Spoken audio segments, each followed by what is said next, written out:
Ek wil met julle 'n gevoel deel wat ek dink al te bekend is. En dis 'n ding wat ek baie in my lewe deurgegaan het en ek is seker daarvan dis van julle wat dieselfde voel. Het jy al ooit gevoel, Here, maar ek vas en die deurbraak kom nie. Here, ek bid, maar dit klink nie asof U antwoord nie. Here, ek gaan kerk toe en ek doen al die regte dinge, maar dit voel nie asof iets gebeur nie. Ken julle daai gevoel? Dit voel asof die deurbraak is net nie daar nie.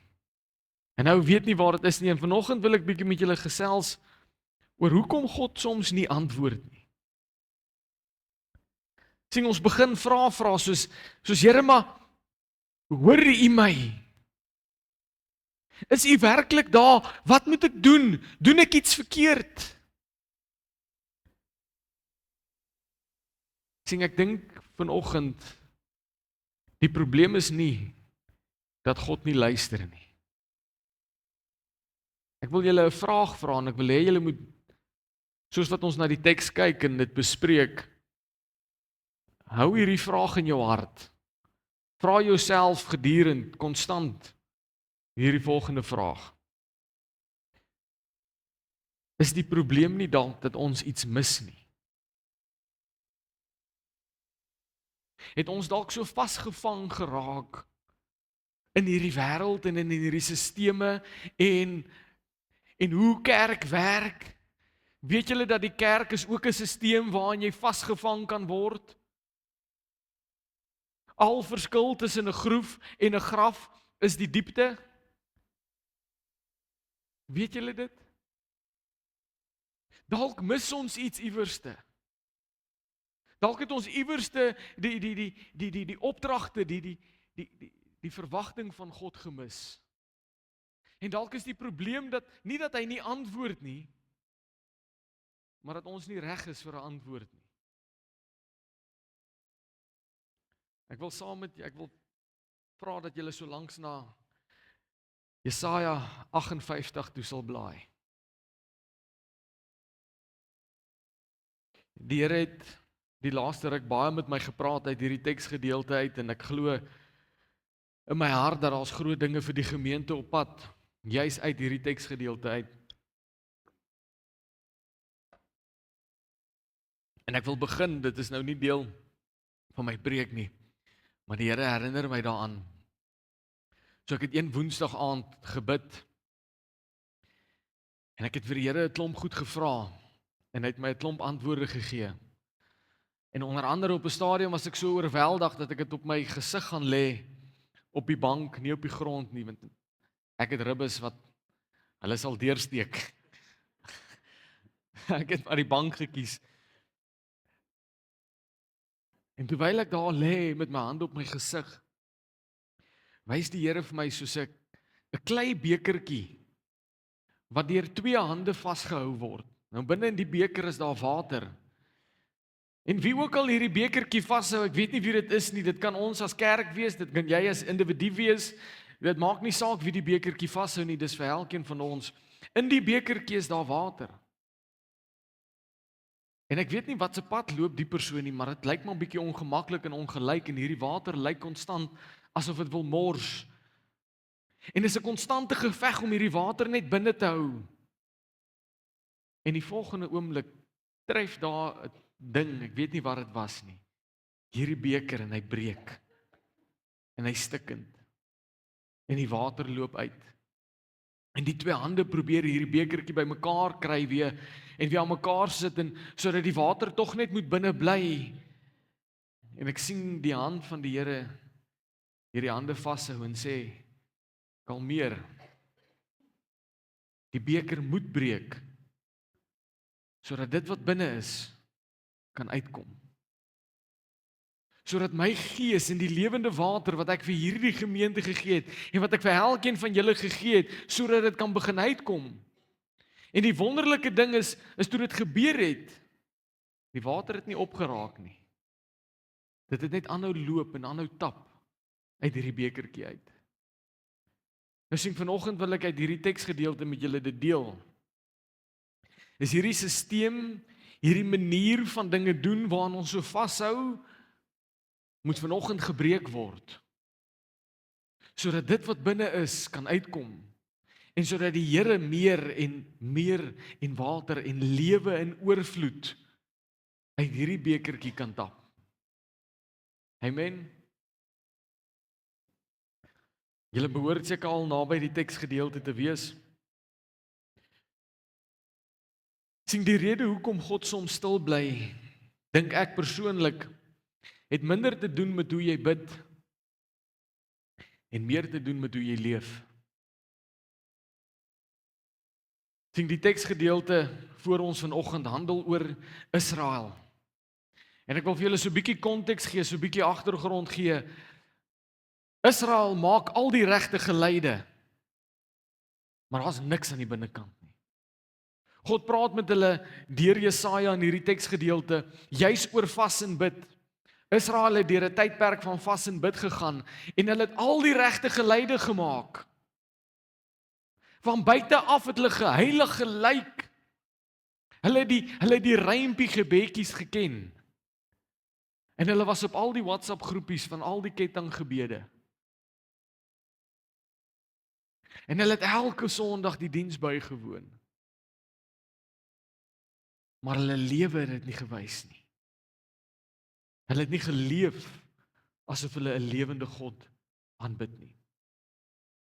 Sien hulle vas en bid om gesien te word en nie om hulle self neer te lê nie. En dan kan die Jode nie verstaan, maar hoekom hoor God ons nie? Hoekom vas en bid ons, maar daar's nie 'n deurbraak nie? Hoekom doen ons al hierdie goed, ons maak offers, maar dit klink nie asof, dit lyk nie asof die Here vir ons deurkom nie. En ek wil met julle deel uit hierdie teksgedeelte uit. Sien dit voel asof die Here hulle nie meer sien nie. Ek wil vanoggend hê dat ons as gemeente moet anders te wees. Ons moet nie net die regte praat nie. Moet nie net al die regte geluide maak nie. Jy kan 'n Ford sticker op alles plak. Maak hom nie 'n Ford nie. Mag ons binnekant ook opreg wees. Mag die manier hoe ons leef en hoe ons uiting gee in ons lewe en hoe ons met mense werk, want julle sal sien, die teksgedeelte handel oor hoe werk jy met mense. Mag dit vir ons as gemeente verander vanoggend, sodat ons by die seën van die Here kan uitkom. Amen. Ek wil net dit by sê, hierdie is nie 'n prosperity preek nie. Dis nie doen stap 1, 2, 3 en God gaan jou seën met 'n lang slap wit Mercedes en 7 nulle in die bank nie. Dit is nie die preek nie. Die preek is dat waar daar gehoorsaamheid is, sal God se seën volg. Amen. So ek wil vir julle die teksgedeelte voorhou. En ek moet eerlik wees, hierdie klink vir my soos die ideale verhouding met God. Hierdie klink vir my soos die plek waar elke persoon wil wees. Dit klink soos die idilliese verhouding met God die Vader. En ek wil dit vir julle lees. Jesaja 58 vers 8 tot 11. Dan sal jou lig deurbreek soos die oggendskemering. En jou herstel sal spoedig aanbreek. Jou geregtigheid sal jou vooruitloop. Die heerlikheid van die Here sal jou agterhoede dek. Dan sal jy roep en die Here sal antwoord. Jy sal om hulp roep en hy sal sê, hier is ek. As jy die juk uit jou midde verwyder, die vingerwysery en die verderflike praat. As jy hulle wat honger is, jou empatie laat ervaar en mense wat verdruk word, versadig sal dit word. Sal jou lig in die duisternis skyn. Jou donkerde sal soos helder soos dag wees. Die Here sal jou voortdurend lei. In dorplekke sal hy jou keel verkoop, jou gebeente sal hy sterk maak. Jy sal soos 'n nat geleide tuin wees, soos 'n waterbron waarvan die water nie teleurstel nie. Klink dit nie soos 'n wonderlike plek om te wees nie? Soos 'n nat geleide tuin, soos 'n waterbron waar die water nooit ophou uithardloop nie. Klink dit nie soos die ideale plek om te wees waar ek weet dat as ek die Here om hulp roep, sal hy antwoord en sê, hier is ek. Klink dit nie, gee dit nie vir jou gemoedsrus om te weet dat die Here jou agterhoede bedek nie? Sien, ons lees al hierdie beloftes en ons jaag dit na, ons soek dit, ons wil dit hê. En dis nie verkeerd nie, dit moet so wees. Maar sien, daar is so 'n klein stukkie in die middel van hierdie teksgedeelte wat spreek oor wat die Vader se hart is. Wat hy wil hê. Hy sê, ek het al hierdie goed vir jou. Al hierdie goed het ek in stoor vir jou. Al hierdie beloftes. As. En ek wil dit weer saam met julle lees. Julle sal sien, dit is hier van die einde van vers 9 tot die begin van vers 10. As jy die juk uit jou midde verwyder, die vingerwysery en die verderflike praat, as jy hulle wat honger is jou empatie laat ervaar, die mense wat verdruk word, versadig laat word. Kom ons breek die teksgedeelte vanoggend oop. En ons kyk, wat is dit wat die Here wil hê? Wat is daar in my leefstyl wat ek kan verander, sodat wanneer ek vas en bid, ek 'n deurbraak beleef? Sodat wanneer ek die Here om hulp roep, hy antwoord en sê, hier is ek. Kom ons kyk, wat sê die teksgedeelte, kan ek doen om hierdie ingesteldheid van my te herstel, sodat God dit weer kan seën. Amen. Wil julle saam met my daarna kyk? Dan is ek opgewonde. Sien, die sleutel in die gedeelte, in daai middelste gedeelte, einde van vers 9, begin van vers 10, sien ons twee aspekte. Jesaja die profeet, God praat deur hom, en ek glo my interpretasie is dat ons kan dit in twee aspekte opdeel. Hoe ek ander mense hanteer en hoe ek vir ander mense sorg. Dis kardinaal vir God. Hy sit dit in hierdie teksgedeelte in en hy sê, dis wat ek wil hê. Dis wat vir my belangrik is. Ons sien iets van God se hart in die teksgedeelte. Dit is die Here se wil dat ons goed sal wees vir ander mense wat dit nodig het. So, die eerste een wat ek met jou oor wil praat, is hoe hanteer ek ander mense? Hoe hanteer ek die mense saam wie ek werk? Saam wie ek leef? Hoe hanteer ek die mense in my familie? Die mense dalk onder my, waaronder ek werk? Ek weet om Pieter White het in ons vastyd, het hy my 'n strikvraag gevra.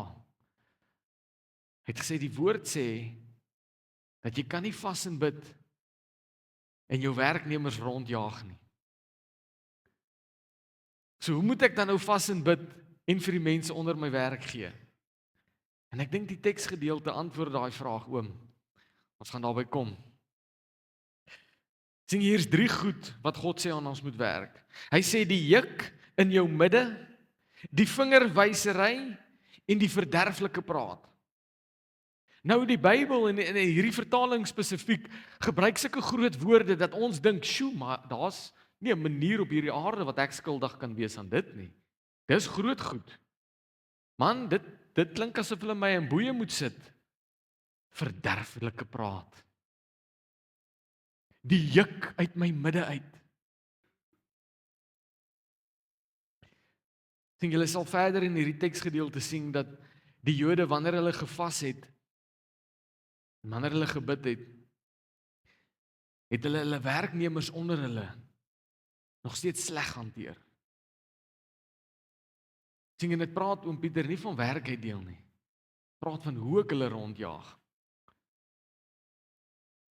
Sien hulle het deur hierdie vastydperk gegaan, hulle het deur hierdie tyd van verootmoediging voor God gegaan, waar hulle self neergelê het, en hulle het deur die strate geloop, en gelyk asof hulle gevas het, maar as hulle by die huis kom, dan jaag hulle daai arme slaaf, dat hy nie weet of hy kom of hy gaan nie.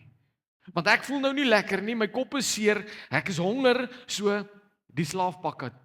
Hy kry maar die sleg van waardeur ek nou gaan. Dis waarvan Jesaja praat. Hy sê jy kan nie verwag dat God jou moet seën, maar wat jy doen is jy breek af nie. Vas en gebed help jou niks as jy ander mense so sleg hanteer nie. Hy sê begin die mense reg hanteer. Want sien, terwyl hulle vas, jaag hulle werkers rond. Terwyl hulle bid, breek hulle mense met hulle woorde af. Terwyl hulle aanbid, staan en wys hulle vingers na ander mense toe. God sien hoe hulle met hulle mense werk, hoe hulle met die volk werk, terwyl hulle vas en bid. En wat hulle nie besef nie, en wat ek en jy nie besef nie, is ons impulsiewe optrede, is juis dit wat tussen ons en God se seën staan.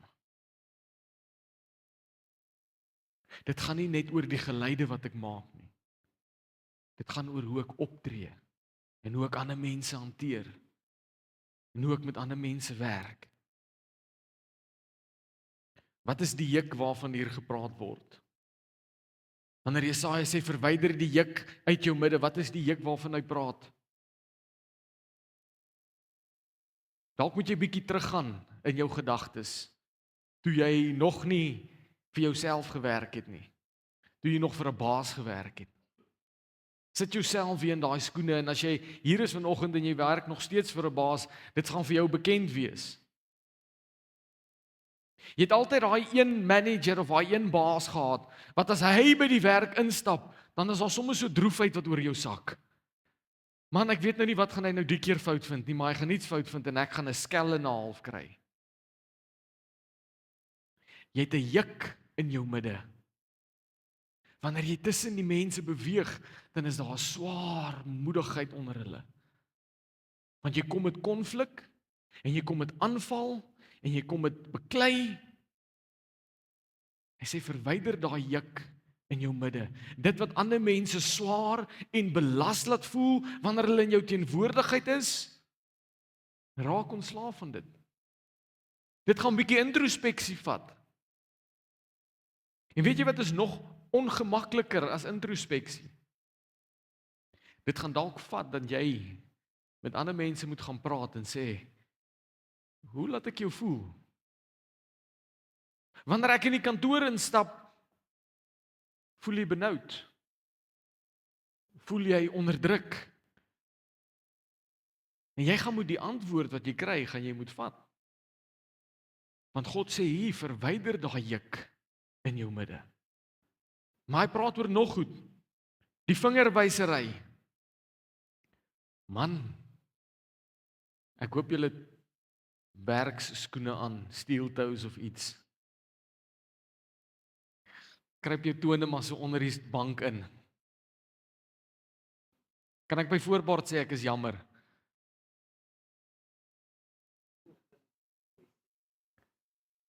Die vingerwysery. Nee maar hierdie dorp, die water is nou alweer af. Kan jy dit nou glo? Hoe moet 'n mens se lewe maak in hierdie plek as die water nou die heeltyd af is? Ek kan nie kerk toe gaan nie, ek het nie gewas nie. Die sand onder my toenails is ongewillig nog daar. Nee, ek gaan nie kerk toe gaan nie, want as daai mense kan kerk toe gaan, dan hoort ek nie daar nie. Nee, ek gaan myself nie in hulle teen vingerwysery. Dis altyd iemand anders se skuld. Dis altyd iemand anderste om te blameer. Dit is hulle gewees. Hulle het my ingedoen, nou sit ek waar ek sit. Hulle het my seer gemaak, nou is ek waar ek is. Hy sê, stop die vingerwysery. Jy's nie geroep om aan iemand anders te werk nie. Jy's nie geroep om 'n ander ou se sondes te bely nie. Jy's nie geroep om 'n ander ou te help ophou vloek of drink of rook nie.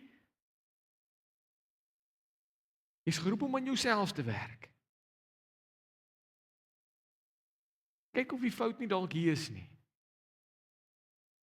Dalk is ek die een met die probleem. Dalk is ek die een wat aangejaag het. En weet julle waantoe lei vingerwysery so baie maklik en so vinnig? Na verderflike praat.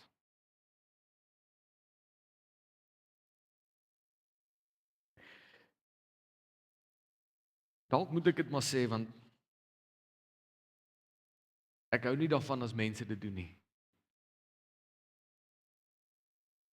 As mense 'n gesprek met my begin en hulle sê, jy weet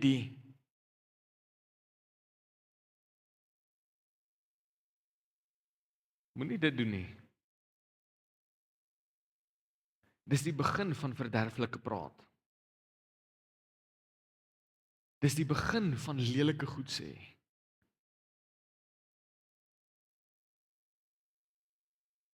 Ek en jy het nie die reg om dit wat God gevorm het in 'n persoon af te breek nie. Jy hoef nie saam te stem met sy besluit nie. Jy hoef nie saam te stem met hoe hy die land regeer nie. Jy hoef nie saam te stem met hoe hy bestuur nie. Maar hou die verderflike praat uit jou mond uit.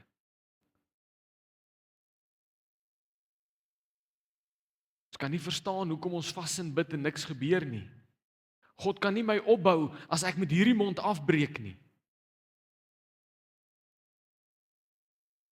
Kan nie so werk nie. Ons praat onsself uit 'n blessing uit. Want ek het niks goeds te sê nie. Ek het 'n vrou geken, wat tannie eintlik vir my. Ek sal haar dalk eendag nooi vir 'n Pinkster.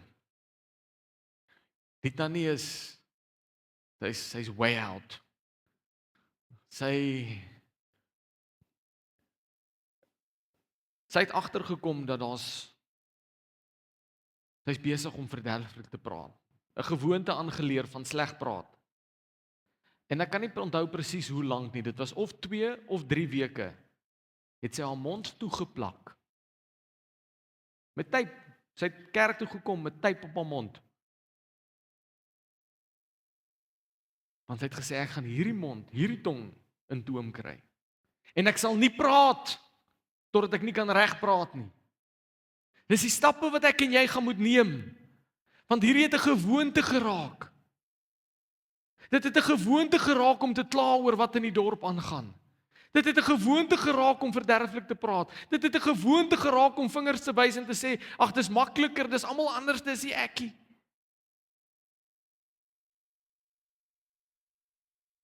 God sê, laat staan hierdie dinge. As jy dit laat staan, man, daar wag amazing goed vir jou.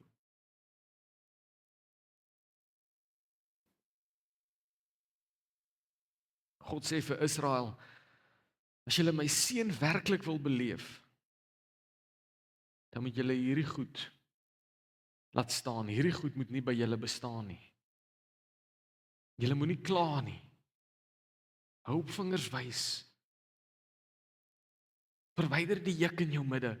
Hoor wat sê 1 Petrus 3 vers 10 tot 12. Sê die volgende: Immers, wie die lewe wil lief hê. Wil jy nie op 'n punt kom waar jy sê, my lewe is 'n absolute lied. Man, as ek in Checker stap of in Pick n Pay, dan wil ek sommer huppel en as jy nou nie trappies was nie, het ek daai move probeer waar ek my voete kap.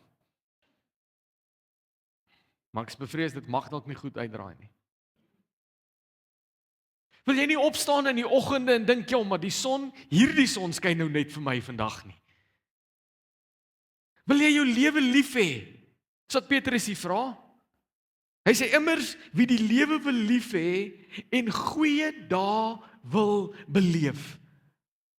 Ek gaan nie eens jou vra om jou hand op te steek nie, want ek weet wat jou antwoord. Jy wil. Laat hy sy tong weer hou van wat sleg is en sy lippe daarvan om bedrog te spreek. En laat hy afwyk van die kwaad en die goeie doen. Laat hy vrede soek en dit najag. Want die oë van die Here is op die regverdiges en sy ore is op hulle wat op hulle gebedsversoeke. Maar die aangesig van die Here is teen die wat verkeerde dinge doen.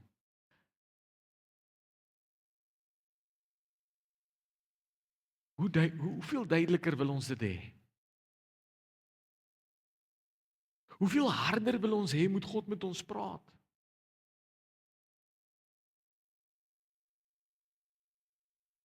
Vers 12 sê, want die oë van die Here is op die regverdiges.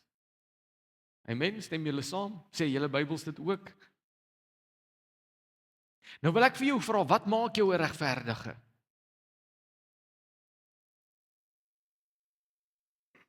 Is dit om rond te loop en te sê ek is 'n regverdige? Maak dit my regverdige? Nee. Ek moet leef soos 'n regverdige. Ek moet optree soos 'n regverdige. Ek moet regverdig wees om 'n regverdige te kan wees.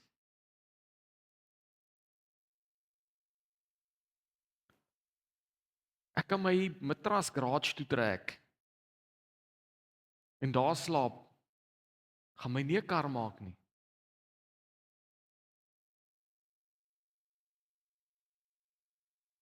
Ek moet leef soos 'n regverdige. Dan is die Here se oë op my en sy ore is op my gebedsversoeke. As jy die lewe wil geniet, verander jou hart teenoor ander mense. Sien maar, ek het al die gesprek met mense gehad.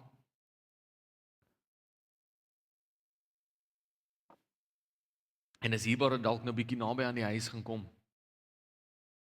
Ek het al die gesprek met mense gehad.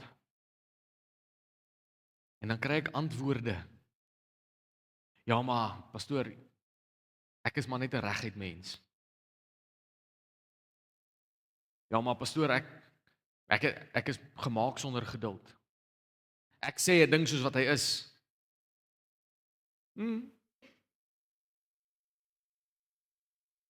Ja, maar pastoor, jy weet ek het nie filters nie. Ken julle sulke antwoorde? Man, ek wil so ver gaan om te sê die antwoord is nie verkeerd nie. Jy moet reguit wees. Jy moet nie doekies omdraai nie. Jy moet kan sê wat reg is en wat verkeerd is. Weet julle wat? Jesus het dit ook gedoen. Hy het ook met mense reguit gepraat. Hy het ook nie doekies omgedraai nie. Die verskil is, toe Jesus met mense gepraat het hulle tot bekering gekom. Ek en jy maak mense seer. So wat is die verskil? Jesus het genade gehad. Ek en jy wil beklei. En ons wil seer maak. En ons wil afbreek. En ek sal vir jou sê wat is reg, man. Ken julle dit? Jy moet kan reguit praat. Maar hê genade.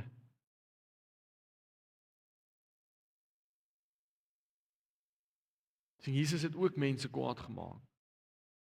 Maar sy wil was dat elkeen gered moet word.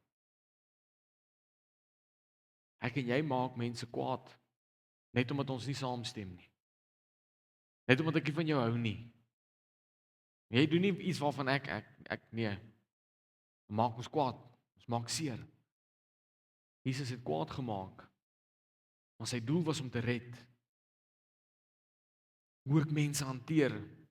Die ander ding wat ons sien, is hoe sorg ek vir mense? Hoe kyk ek na hulle? Sien, die eerste een het gepraat oor meer van 'n emosionele verhouding met mense. Weet, moenie vingers wys nie, moenie afbreek nie, verwyder die juk. Hierdie gaan oor die fisies. Wat doen ek fisies vir ander mense? Die tweede gedeelte van daai kerngedeelte van die teks sê, As jy hulle wat honger is, jou empatie laat ervaar.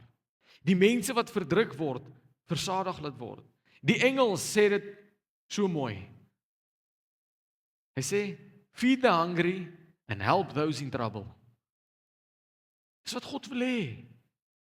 Nou die vraag is, kan dit so maklik wees? Kan dit so maklik wees om die seën van God te beleef? Soos gee kos aan dies wat honger is en help dies wat in die moeilikheid is? Kan dit so maklik wees? Geef my julle eerlike antwoorde. Antwoord is ja. Dit kan so maklik wees. Ons maak dit vir onsself ingewikkeld.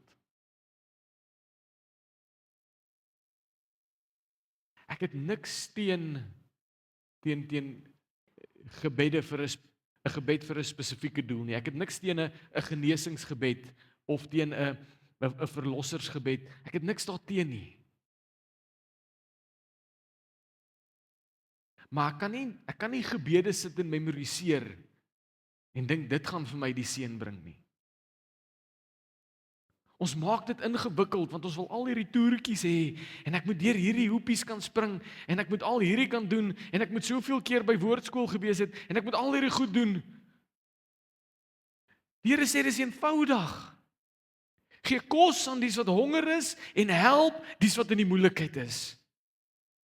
Hou op afbreek, hou op vingerwys, verwyder die juk uit jou midde uit, gee kos aan dies wat honger is en help dies wat in die moeilikheid is. Dan is al daai beloftes joune. Alles. Ons is op soek na draadjies en redenasies oor hoe ware geloof lyk en ons het gebedspatrone en gebedskettinge en vir die Jode in Jesaja se tyd was dit om te vas en te lyk asof ek was. Dis wat hulle geglo het vir my seun gaan bring. Hulle het in die strate rondgeloop die mekaar. En ag jy weet, ek is nou al 2 dae wat ek vas. 2. En dit sou die seën van die Here gebring het. Dis nie wat dit is nie. Ek gaan nie weer my hemp probeer insteek nie, sorry. Ek sal hom onvou. Dis nie waarvan hy praat nie. Dit gaan nie oor hoe ek aan die buitekant lyk nie. Dit gaan nie oor wat ek alles getik het en reggemaak het nie. Dit gaan oor sorg ek vir mense. Gee kos vir die wat honger is. Help ek die in nood. Die Here sê ek maak jou soos 'n boom geplant by waterstrome sodat die vrugte wat jy het, jy dit self kan opeet. Dit op die grond onder jou kan val en vrot. Dis dit hoekom hy jou vrugvol gemaak het. Daar's nie profijt daarin nie. Daar's nie wins daarin nie. Jy's gemaak om dit te deel. Sê hier's wat ek het. Die Here het my geseën. Verniet het ek gekry, verniet gaan ek dit uitdeel. Dis wat God soek. Dis hoe jou vas moet lyk. Jou vas, was jou gesig in die oggend, kam jou hare mooi, steek jou hemp in, sit 'n smile op jou gesig en gaan help iemand. Gaan gee kos uit. As jy nie weet waar om dit te doen nie, as jy sê, maar pastoor, waar begin ek? Man, oom Rian sit daar agter, praat met hom. Hande van hoop het iets aan die gang, ek beloof jou. Altyd. Jy gaan iets kan doen. Ek vra nie van jou om jou koskas leeg te dra nie. Moenie paniekerig raak nie. Ek gaan nie vir jou vra om jou kruidenier budget met R2000 te lig nie. Dis nie wat ek gaan doen nie. Maar begin net iewers te help. Sorry, ek kom nou agter, ek het hom ook bygekom.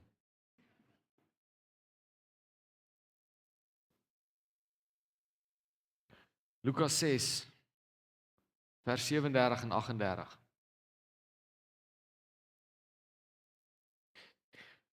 Jesus is besig met sy bekendste preek. sit met 'n skare mense voor hom, duisende mense. En ek is seker daarvan hulle aandag daai tyd was bietjie langer, maar ook nie heeltemal lank gewees nie. So Jesus het min tyd. Hy het 'n paar woorde om met die mense te wees. Hy weet hy gaan nie meer lank op aarde wees nie. Hier is nie een van sy laaste preekgeleenthede en hy kies om oor die volgende te preek. Hoor wat sê hy? Hy sê moet nie oordeel nie. Dan sal jy ook beslis nie geoordeel word nie. Moenie veroordeel nie. Dan sal jy ook nie veroordeel word nie. Vergeef, dan sal jy ook vergewe word. Vers 38. Gee en aan julle sal gegee word. 'n Goeie maat, saamgepers, ingeskit en tot oorlopends toe vol, sal in julle skoot val. Want met die maat waarmee jy julle meet, sal vir julle afgemeet word. Hy kies om dit te preek. Hy sê moenie oordeel nie, dan sal jy nie geoordeel word nie. Moenie veroordeel nie, dan sal jy nie veroordeel word nie. Vergewe en jy sal vergewe word. As jy gee, sal jy ontvang. As jou hand oop is God se hand oop. Dis die eenvoud daarvan, mense. Die eenvoud. Jesus stap saam met sy disippels en dan sien hy die vrou wat 'n paar muntstukke ingooi. En ek en jy kom en ons vra, maar Here, ek het niks om te gee nie. Here, ek het nie baie nie. My finansies laat dit nie toe nie. Die Here sê nooit vir jou gee baie nie. Hy sê gee net. Hy sê nooit gee jou geld nie. Hy sê gee net. Hy sê nooit staan al jou tyd af nie. Hy sê gee net. Daai vrou wat net 'n paar muntstukke ingegooi het, Jesus sê vir sy disippels, sy het ver meer as enigiemand gegee. Want dit wat sy gehad het en wat sy kon gee, het sy gegee. En ek het myself nou skoon heel de mekaar hier.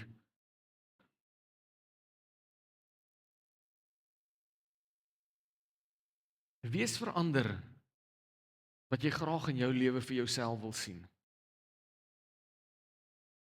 Ek dink hier's hierdie bose mentaliteit wat nou al ingekom het, wat ons tot vir kinders op skool leer. Jy moet beklei vir wat jy wil hê. Nonsens. Kan ons hierdie beklei vir wat ons wil hê mentaliteit laat staan en sê, ek gaan begin doen vir ander mense wat ek graag vir myself wil hê. Ek gaan begin gee sodat daar vir my gegee word. Ek gaan ophou oordeel sodat ek ophou geoordeel word. Ek gaan begin vergewe sodat ek vergewe word. Ek gaan ophou vinger wys sodat ek ophou vingers na my toe wys. Ek gaan ophou my juk op ander mense te plaas sodat die juk van my verwyder sal word.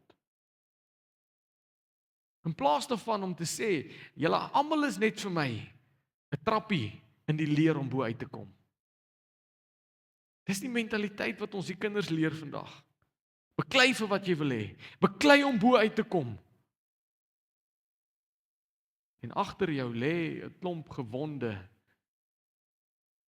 en beseerde mense wat nie weer wil kerk toe gaan nie.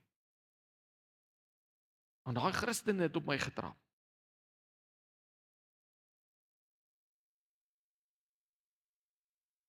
Kan ons uit hierdie beklei vir wat ek wil hê mentaliteit uitkom en begin verander doen wat ek graag vir myself wil doen of aan my gedoen wil hê. As Jesus sê dit is belangrik om ander soos jouself lief te hê, wat beteken dit? Sê die Here, het die Here jou God lief met jou hele hart, jou hele siel en jou hele verstand en jou naaste soos jouself. Wat beteken dit? Het dit iets met jou selfbeeld te doen? Nee. Is om verander net so hard te beklei soos wat ek vir myself sal beklei.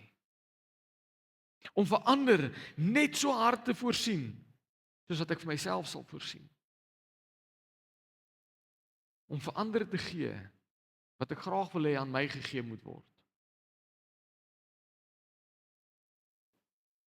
In vers 9,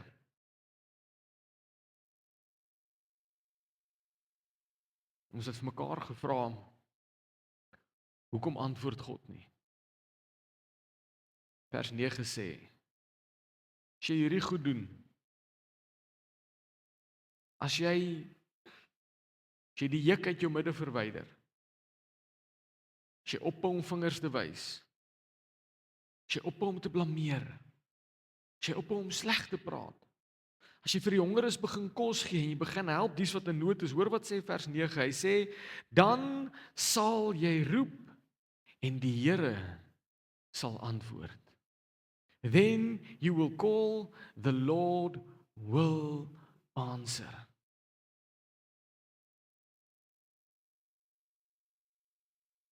Jy kan bid soos nog nooit van tevore nie.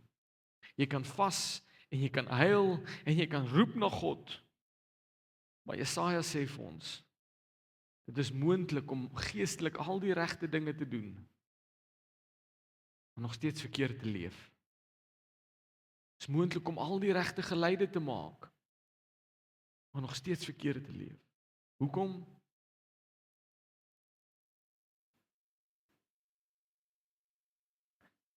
Luister mooi, ek is nie besig om van die pad af te raak nie. Maar God luister nie na 'n woord wat jy bid nie. Hy kyk nie na hoe jy bid nie. Kyk wat gaan in jou hart aan.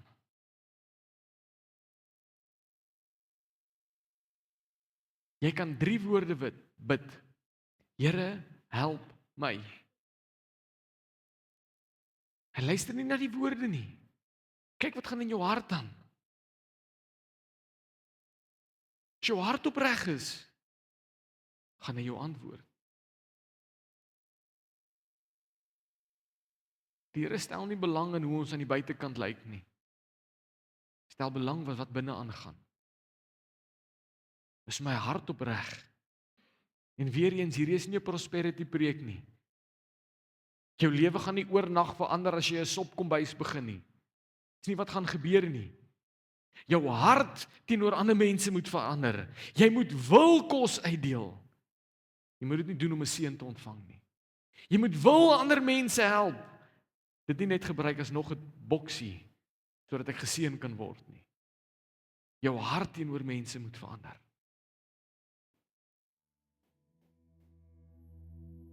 Jy kan nie aanhou mense onderdruk en verwag God moet jou oplig nie. Jy kan nie ander mense aanhou afbreek en verwag God moet ons opbou nie. Ons kan nie ons hand toemaak vir mense wat ly en verwag God se hand moet vir ons oop wees nie. God sê verwyder die juk.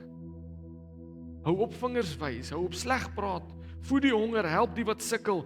Dan, wat is die beloftes? Dan sal jou lig deurbreek. Jy sal roep en God sal sê, hier is ek.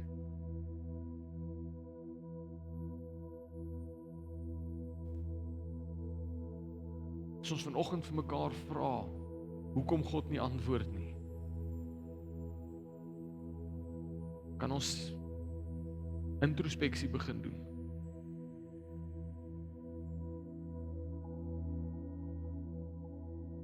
Kan ons vir onsself vra, is daar iets wat dit blokkeer dalk? Dis nie omdat God nie luister nie. God hoor elke woord. Dis nie omdat hy jou nie sien nie, hy sien alles. Dis nie omdat hy nie by jou is nie, hy's alomteenwoordig.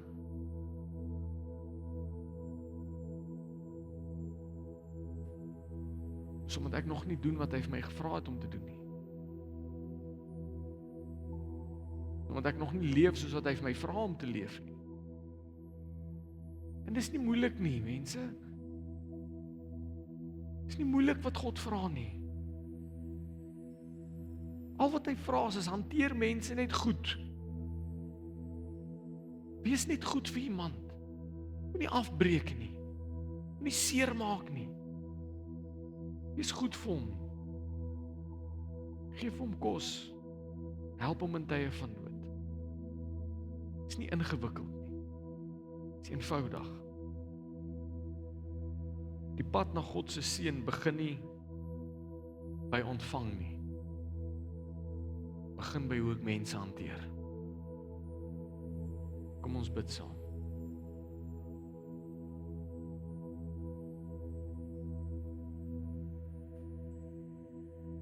Here, ons as u liggaam, as u kinders, as mede-erfgename, Here, as die uitverkiestes, Here, as u volk, as u mense, as u kinders, Here, wil ons voor u kom buig in nederigheid, Here, en ons wil kom bely dat ons het aangejaag.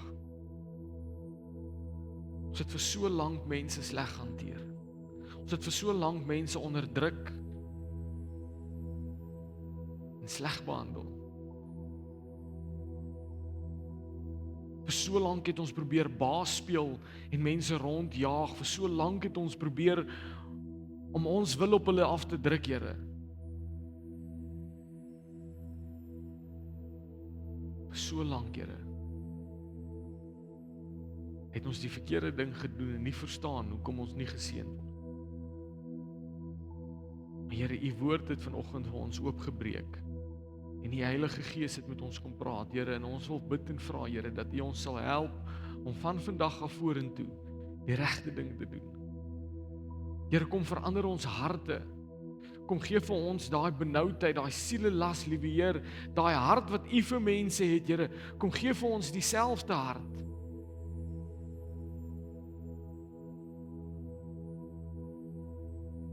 Sodat ons ook mense sal wil help en sal wil optel en wil opbou en die juk van hulle skouers afhaal. Want Here, ons weet nou dat dan sal u seën volg. Ons loof u en ons prys u in hierdie oggend, Here. Ons dank u vir alles wat u doen. Here, dankie dat u genade so groot is, dat in al hierdie tyd wat ons verkeerd opgetree het, Here, dat u ons nie laat gaan het.